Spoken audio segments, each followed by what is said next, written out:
මිනිස්සු ඔය වඳින අත් දෙකෙන්මයි බෙල්ල මිරිකන්නේ. කම්පාවෙන්ට නරකයි. අර මතකද පොඩි කාලේ අහලත් ඇති. එක පොකුණක් තියෙනවා වතුර හිඳිච්ච. පොකුණේ ඉබ්බොත් ඉන්නවා, මාළුත් ඉන්නවා, කොක්කුත් ඉන්නවනේ. වතුර හිඳුනට පස්සේ ඉබ්බෙක් ඇවිල්ලා කොක්කුන්ට මොකක්ද කියන්නේ? කොකෝ වතුර තියෙන තැනකට ගිහින් දාපන්. කොකා කියනවා ගිහින් දාන්න. ගමන ඉවර වෙනකන් කට අරින්න එපා. මේක හොඳ පණිවිඩයක්. කට වහගන්න තරමට ප්‍රශ්න අඩු නැද්ද?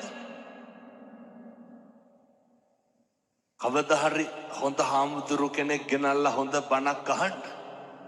එතකම් මම මේ කියන ටික පිළිපදින්න. කොක්කු දෙන්න කෝටුවක් අරගෙන දෙපැත්තෙන් හපා ගන්න. ඉබ්බට කියනවා මැත්තෙන් හපා ගනි. උඩින් යනවා. හැතැම්මක් විතර යනකොට යට හිටපු මිනිස්සු වගේ ඉබ්බට ඔච්චම් කරනවා. ඉබ්බෙක් උඩින් යනවා කියලා. අපිට කොච්චර ඔච්චම් කරලා තියෙනවද මිනිස්සු? මෙහෙම දේශනා කරන්න හේතුව මිනිස්සු හරි කුහකයි. එහෙම නැනේ. මිනිස්සු හරි ඊර්ෂ්‍යයි. මිනිස්සු කැමති නෑ පින්නතුනේ අපේ දරුවෙක් විභාගයකින්වත් පාස් වෙනවට කැමති නෑ. හරියට පද හදනවා. ඔය ඇත්තන්ගේ පැතිවල එහෙම නැතුව ඇති. මම කියන්නේ බොහෝ පැතිවල එහෙමයි. මිනිස්සු හරියට ගතු කියනවා. සමහර විට මේ අම්මලාට මතක් වෙනවත් ඇති අපේ ගමේ අහවලා වාගේ කියලා. මිනිස්සු එහෙමයි. මිනිස්සු කවදාවත් සතුටු නෑ අපිට හරියනවට. හරි කැමති වරදිනවනම්. ඉබ්බටත් ඕක උනේ. ඉබ්බ යනකොට මිනිස්සු ඔච්චම් කරා. ඉබ්බ මොකද කළේ? අර මිනිස්සුන්ට බැන්න. බනිනකොට ඉබ්බ වැටිලා මැරුණා. අපි මොකද කරන්නේ? කියමු බලන්න. ඔය ජීවිතේ කේන්ති ගියා නම් කවදා හරි කේන්ති ගියේ. පින්නතුනි මම මේ හරි කරුණාවෙන් දේශනා කරන්නේ. එක වචනයක්වත් අහක නම් දාන්න එපා. එක වචනයක්වත් අපත යවන්න එපා. මේ පින්නතුන් ජීවිතේ කේන්ති ගත්තා නම් කේන්ති ගත්තේ කවුරු හින්දාද? කවදාවත් මේ අම්මලාට තාත්තලාට ගෙදර දවල්ට බත් කාලා ඉඳගෙන ඉන්නකොට ඔය කේන්ති ගිහින් තියනවද? නිකන් ඉන්නකොට නෑ. ඉබ්බට කේන්තිගේ කවුරු හින්දාද? අර කොහෙවත් යන මිනිස්සු හින්දා.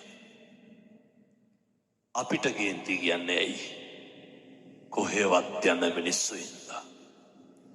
විනාශ වෙන්නේ කවුද? අපි. මතක තියාගන්න ඕනේ. ඉබ්බ මැරෙනවා. සතියකට විතර පස්සේ අයත් කොක්කු දෙන්න එනවා. තව ඉබ්බෙක් ඉඳලා කියනවා කොකෝ වතුර තියෙන තැනකට ගිහින් දාපන්. කොක්කු දෙන්න මොකද ඉබ්බට කියන්නේ? කවදාවත් ආයේ ඉබ්බ ට්‍රාන්ස්පෝර්ට් කරන්නේ ඇයි? ඉබ්බන්ගේ කටවල් හොඳ නැහැ. 1000ක් පොරොන්දු කිවිස්සනවා මොකේද? පොරොන්දු වෙනවා කොකෝ කට අරින්නේ නැහැ ගිහින් දාපන්. අයත් පරණ විදිහට කෝටුවක් අරගෙන දෙපැත්තෙන් හපාගෙන යනවා. හැතැම්ම දෙකක් විතර යන්න ඇති. අයිත්තර යට හිටපු මිනිස්සු ඔච්චම් කරනවා ඉබ්බෙක් කුටි යනවා කියලා. අර ඉබ්බද කට ඇරි නෑ. අර කෝටුව තව ටිකක් හයියෙන් හපාගත්තා. දැන් පාඩුවේ යනවා. අපිත් ඔහොම තමයි. අපි ඉවසනවද කරන්නේ කල්මරනවද කරන්නේ? අපි කියන්නේ ඔය පස්සේ බලා ගන්නම්කෝ. පස්සේ බලන්න යන්න එපා. මෙහෙම ටිකක් ඉන්නම් කියලා කියනව නේද? ජීවිතේ පුරුදු වෙන්න කල්මරනවට වඩා ඉවසන්න. මේක ටිකක් ඉවර වෙනකම්වත් මීටර් 500ක් විතර ඉබ්බ ගියා. අටවත් ඇරියේ නෑ. දැන් ඉබ්බට ඉන්න බෑ. ඇයි ඒ? කොක්කෝ කිව්වේ නෑනේ උඹ හරි හොඳයි කියලා.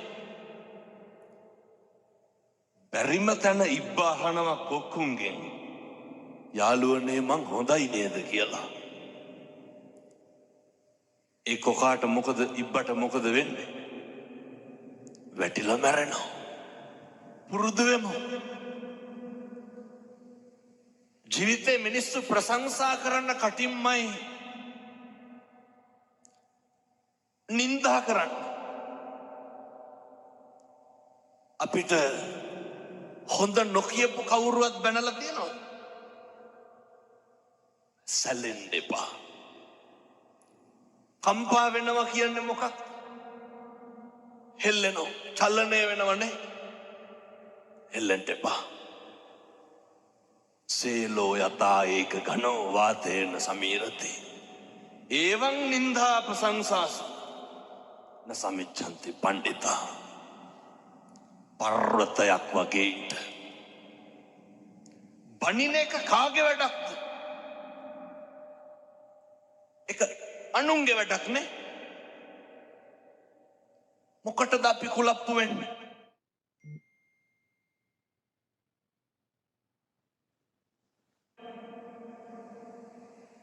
අපි කවදාවත් මේ අම්මලා තාත්තලා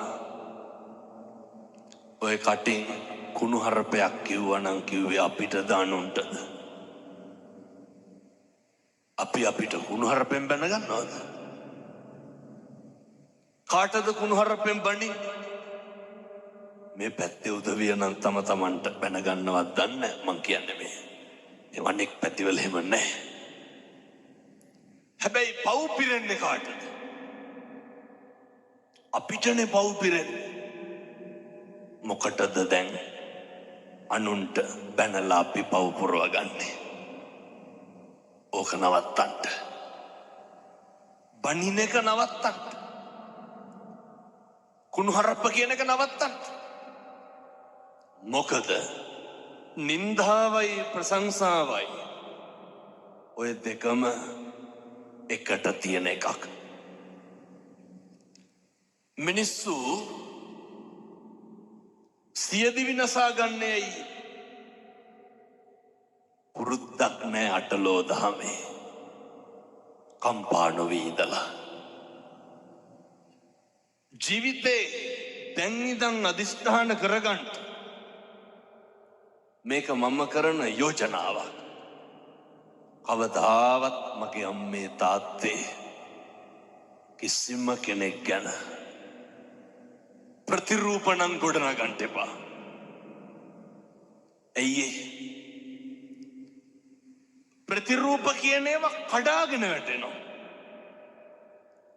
නැත්ද ජීවිතේ හම්බුනේ ඔය මම ඒ කියන විදිහටම කියන්නද? අපේ අම්මලා කියනව නේද ඔය අපි හොඳයි කියලා හිතාගෙන හිටපු එවුන්මයි. එහෙම නැද්ද? හිතාගන්න බැරි නම් ඔය ඇත්තන්ගේ පවුල ගැන හිතන්නකෝ. හොඳට හිටපු මිනිස්සු නේද? කවදා හරි වින කරන්න. අපි උදව් කරපු උදවිය නෙමෙයිද?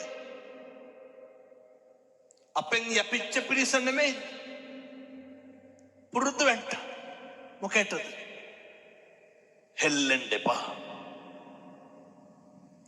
උදව් කරන එක අපේ යුතුයකම. බුදුරු අපිට උගන්වලා තියෙන්නේ අපේ තියෙන සත්පුරුෂකම දෙන්න. ඇල්ලතර වීදුරුවක දෙයක්වත් බලාපොරොත්තු නම් වෙන්න එපා. ප්‍රතිරූප ගොඩනගාගෙන බලාපොරොත්තු වුණාම දුක අඩුයිද වැඩිද? මොකටද ප්‍රතිරූප? මිනිස්සු වෙනස් වෙනවා. දැන් ඔය මේ පැතිවල තියෙනවද ඔය නැන්දම් මලේලි ගස්ටනේ? නැතු ඇති මම හිතන්නේ. ඒක නම් හරි උද්‍යෝගයෙන් කිව්වෙත් තියනවා කියලා. කියපු හින්දම කියන්න. ඔය මේ අම්මලා ඔකට භාජනය වෙලා ඇතිනේ නේ. නැන්දම්මගේ පීඩනය හසු වෙලා දැන් අපි ඒක ආපහු දෙනවා කාටද? අපේ ලේලිට. අය මේ නැන්දම්මලා කියන જાතිය කොහෙන්වත් එනවයි. නැන්දම්මත් එක කලයක කවුද? ලේලියක්. මේ තාත්තා හරි උමනාවෙන් කියනවා ඒක. ලේලියක්. ගෙනාපු අලුත අර කියනවා නේද අලුත ගෙනාපු මනමාලි වහලිත් ගොම ගන්නවා කියලා. ගෙනාපු අලුත සතිය ඉන්නවා උපරිම. ඊට පස්සේ අපේ අම්මලාට බෑ මොකක් දරන්නද? දරන්න බෑ. පුතුම ඉරිසියාවක් තියෙනවා. එක කිරියම්ම කෙනෙක් මම මේ දොස් පරොස් කියනවා හැම නෙමෙයි. මට අය බනවලට කියනෙකුත් නෑ. හැබැයි මම මේක කියනවා. මුන්ද මංගාවට එනකොට මූණේ අබ පුපුරනවා. ඒ කියන්නේ කේන්තිය. මම බැලුවා මෙච්චර මොකද? වෙවුලා කියනවා. මම ඒ කියපු විදිහටම කියන්න. මගේ අශිෂ්ටකම කියලා හැම දොස් කියන්න එපා හොඳේ. කියපු විදිහේ ඉතින් කියන්න නම් ඕනේ නැහැ. ඔය ඇත්තෝ කියන විදිහමයි. හාමුදුරුවනේ අරකිත් එක්ක බෑ කිව්වා. කාත් එක්කද? බලන්නකො කතා කරන විදිහ. ඒ කියපු විදිහට මම හිතුවේ බණ පටන් අරගෙන විනාඩි 30ක් ගියා. තව පටන් ගන්නත් බැරි වුණා මට. ඒ කියපු විදිහට මම හිතුවේ තඩි ගහලවත් ඇති කියලා ලේදි. මං ඇහුවා ඇයි කිරියම්මා? කියනවා හාමුදුරුවනේ පොඩි එක අරගෙන යන ටිකටත් දැන් මේ ඒකි මේකි කියලාමයි කතාව. පොඩි එක අරගෙන යන ටිකටත් මූණ හොදලා පවුඩර් ගන්න ඕනලු.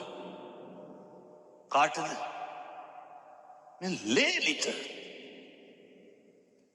විස්තර ගොඩක් කිව්වා. ඇඟිලි පාට කරනවලු. අන්තිමේ කිව්වා කොල්ලගේ සල්ලිනේ. මම ඇහුවා කවුද පවුඩර් ගන්න? ලේලි. අන්තිමේ කිව්වා හාමුදුරුවනේ ඒකිගේ සුදිය වැඩි කියලා. මේ කිරියම්මලා හැම බනින්න නැතු ඇතේ. අහගන්නත් තිබ්බ ලේලිලා හිටියන. මං ඇහුවා දැන් කවුද නියපොතු පාට කරන්නේ? ලේලි. අන්තිමේට මං ඇහුවා කාගේද සුදිය වැඩි? ලේලිගේ. මොකටද එහෙනම් ඔය පුපුරන්නේ? ඒව වැඩි ලේලිගනේ. දරන්න බෑ. පුරුදු වෙන්න ඕනේ. ඉවසන්ට පුරුදු වෙන්න. සමහර කිරියම්මලා කිරියත්තලා අම්මලා තාත්තලා ඉන්නවා. කොල්ලෙක් ටැටු එකක් ගහපුවාම ගැනු ළමෙක් ටැටු එකක් ගහපුවාම මේ ඉස්සල් ලෝකේ නැති කතන්දර කියනවනේ. මං ඒ දෙයියගේ නම නම් කියන්නේ එක දෙයියෙක් ඉන්නවා මායම් වෙනකොට හොඳට බොනවා. දොහොත් දීලා වඳිනවා. අර බොනේ කාට වඳිනවා ටැටු ගහපු කොල්ලට පයින්නවා. පුරුදු වෙන්න. ප්‍රතිරූප කොට නගන්න එපා කවුරුවත් පිළිබඳ. හේතුව ඒවා කඩාගෙන වැටෙනවා. ජීවිතේ ගෙවල් දොරවල් වල ඉන්නකොට අනේකා ඉවසන්න. ඔක පුරුදු වෙන්න. හෙට ඉඳන් ඔක පුරුදු වෙමු. එක වචනයක්වත් කියන්න එපා කාගේවත් හිතක් රෙදෙන්න. ඊළඟට දුක සැප උගන්වනවනේ. ජීවිතේ කාලයක් තියෙනවා. අපේ බුදුහාමුදුරු අනේ පිට සිටුතුමාගෙන් බිම්බිසාර රජුරුවන්ගෙන් විශාකාවගෙන් කොසල් රජුරුවන්ගෙන් මණික් අල්ලපු කුටිවල වැඩ හිටියනේ. එහෙමනේ. අවසානයේ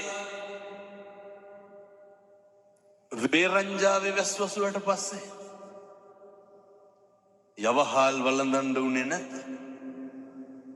මේවා හරි රකෙන දුක සැප ලෝකේ ඉති යති පෙරලිනේ. මේක සමබර වෙන්න ඕන. කම්පා වෙන්න නරකයි දුක් වෙනවා කියලා. බුදුරු දුක් වුණාද? නැහැ. සමහර අම්මලා තාත්තලා කියනවා මෙතන කවුරුවත් නම් එහෙම කියන්නේ නැතුව ඇති. ඔය මෙරිලවත් යනවා නම් කියලා කියන්නේ හදිස්සි නම් මට කියන්න. ඔච්චර මැරෙන්න ආස නම් මිරික ගන්න උන 6 විනාඩියක් විතර. අතාරිනවා. කිව්වට හරි බයයි. කවුද මැරෙන්න බය නැත්තේ? එහෙනම් මොකටද ඔය කියලා කම්පා වෙන්නේ? දරා ගන්න පුරුදු වෙන්න. ඒකට මේ ධර්මයක් තියෙන්නේ. අපි දරාගෙන ඉන්නේ මොකෙන්ද? ධර්මේ. දුක් විඳින අපිට සැප විඳින්න වෙයි. සැප විඳින අපිට දුක් විඳින්න වෙයි. ජීවිතේ දවසක් එනවා මරණානුස්සති කමඨහං දේශනාවේ බුදුහාමුදුරුවෝ උගන්වනවා. ඔය මේ ඉඳගෙන ඉන්න විදිහට නෙමෙයි සමහර විට හෙට ඉන්න වෙන්නේ. ඒ හින්දා දරා ගන්න පුරුදු වෙන්න. අර මතකද දැන් අවුරුදු 2ක් විතර ඇති. දක්ෂ ව්‍යාපාරිකයෙක් තාත්තා කෙනෙක් කෝටි ගාණක බිස්නස් එකකට එළියට බැස්සා.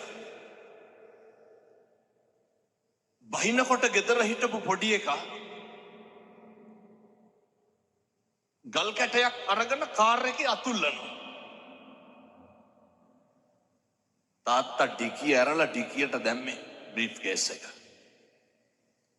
ඩිකිය තිබ්බා වීල් බ්‍රෂ් එක. පොඩි එකා ගල් කැටෙන් අතුල්ලනවා කාර් එක. කේන්තිය කොච්චර ආවද කියනවා නම් අර වීල් බ්‍රෂ් එක අරගෙන කොල්ලට ගැහුවා. දමලා ගැහුවා. පොඩි එකා කරන සමහරක් දේවල් දිහා බලලා සතුටු වෙලා නැද්ද තාත්තලා? එහෙමනේ. ප්‍රතිරූප ගොඩ නගන්න එපා. මේ වචනේ නම් කියන්න පුළුවන් පැය 4ක් විතර. මේවා හරි මධ්‍යස්ථ වෙන්න. දුකක් ඇති වෙනවා නම් පින්නතුනේ ප්‍රශ්නයක් ඇති වෙනවා නම් මැදිහත් නොවීමේ නිසා නෙමේද? අර පොඩි එකා මොකක්ද අර කාර් එකේ ඇඳලා තිබ්බේ? කොල්ල ගල් කැටයක් අරගෙන කාර් එකේ ලියලා තිබ්බා. මම මගේ තාත්තට ගොඩක් ආදරෙයි කියලා. පුරුදු වෙන්න ඉවසන්න. තප්පර 30ක් ඉවසලා බෙල්ල හරවලා බැලුවට නම් ගහයිද ගල් කැටේ වීල් බ්‍රෂ් එකේ.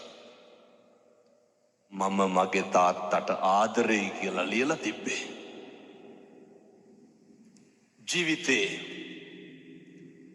ඉවසලා බැරිම තැනක් වෙනවනේ. ඔතන දිවසන්ට මේක හෙට ඉඳන් ප්‍රගුණ කරන්න. මේවා ප්‍රගුණ කරන්න කල් දාන්න එපා. ගෙදර ඉන්නකොට ස්වාමියාට බනින්න කලින්, බිරිඳට බනින්න කලින්, දරුවන්ට බනින්න කලින් දෙපාරක් හිතන්න. මම පල්ලේ කැලේ බණකට වැඩියා බන්ධනාගාරේ. අවුරුදු 22ක විතර තරුණයෙක්. අඬලා වැඳලා කිව්වා, හාමුදුරුවනේ එළියට ගිහිල්ලා මේක කියන්න. කියන්නලු කවදාවත් අනුන් හින්දා. අපි කාට හරි ගැහුවොත් අනුන්ට ගහන්නේ නේ. විඳවන්නේ කවුද? අපි. පුරුදු වෙන්නලු එක විනාඩියක් ඉවසන්න. බන්ධනාගාර අධිකාරිවරයෙක් ලිපියක් ලියනවා. මරණ දඬුවමට උරුමකම් කියන හිරකාරයෝ 100ක් අරගෙන අහන්න හේතුව විදිහට මොකක්ද කියන්නේ? මහත්තයෝ එක විනාඩියක් ඉවසපු නැති එක. එක විනාඩියක් ඉවසුවා නම් මොකද වෙන්නේ? පිහියෙන් අනීද? වෙඩි තියයිද? බෙල්ල කපයිද? නැහැ. අම්මේ තාත්තේ පුරුදු වෙන්න. මේ එකක්වත් අපිට ඕන විදිහට වෙන්නේ නැහැ. බුදුරු කොහොමද පැහැදිලි කරේ? අචින්තිතම්පි භවති චින්තිතම්පි විනස්ස. මේ ලෝකේ කවදාවත් හිතන දේ වෙන්නේ නැහැ. වෙන දේ හිතා ගන්නත් බෑ. එහෙම නෙමෙයිද? ඕක අපි දන්නවනේ. මොකක්ද අපි කියලා මේ ලෝකෙ වෙන්නේ? මේක හැම එකක්ම වෙනස් වෙනවා. නැත්ද? මොකක්ද වෙනස් වෙන්නේ නැත්තේ? දරුවෝ වෙනස් වෙනවා. කියනවා නේද? බැඳ ගමන් පවුල් දෙදරනවා කියලා. එක මේකේ හැටි. මේ ලෝකේ හැම එකක්ම වෙනස් වෙනවා නම් අපි නඩත්තු කරන අපේ ළඟම තියෙන වස්තුව මොකක්ද? අපේ ඇඟ, අපේ ශරීරය නේ. මේ කෙස් ටික වෙනස් වෙන්නේ නැද්ද? මම මේ කියන්නේ බාහිරයේ පැත්තකින් තියලා අපිට ඕන විදිහට ඕක තියාගන්න පුළුවන්. කවුද අර ඇමරිකාවේ පොප් ගායකයා අවුරුදු 100කට විතර වැඩියෙන් ඉඳ හිටියේ? Michael Jackson. මොනවාද ජැක්සන්ට තිබ්බ අඩුපාඩු? අපිට දැන් මොකක් හරි වුණොත් හික් අඩුවටනේ උපරිම යන්න තියෙන්නේ. අය මොකද නව ලෝකෙට යන්නේ? ඔය තියෙන එක දාගෙන යනවා. මයිකල් ජැක්සන්ට මොනවාද නොතිබ්බේ? ඇගේ හැම කොටසක්ම ගබඩා කරලා තිබ්බනේ. දක්ෂ පක්ෂකම් තියෙන වෛද්‍යවරු 24 පැය සූදානම්ෙන් හිටියා. මැරුණේ නැත්. අපි ගැන කවර කතාද? කොරෝනා තිබ්බනේ. මහරජා මැරුණේ නැත්. මොකද සල්ලි නැතුවද? මංගල සමරවීර මහත්තයා දඩබ්බර සල්ලිකාරයෝ මැරුණේ නැත්. ගම්වල අපිට තිබ්බේ දෙතුන් පාර හොදපු මාස්ක් එක විතරයි.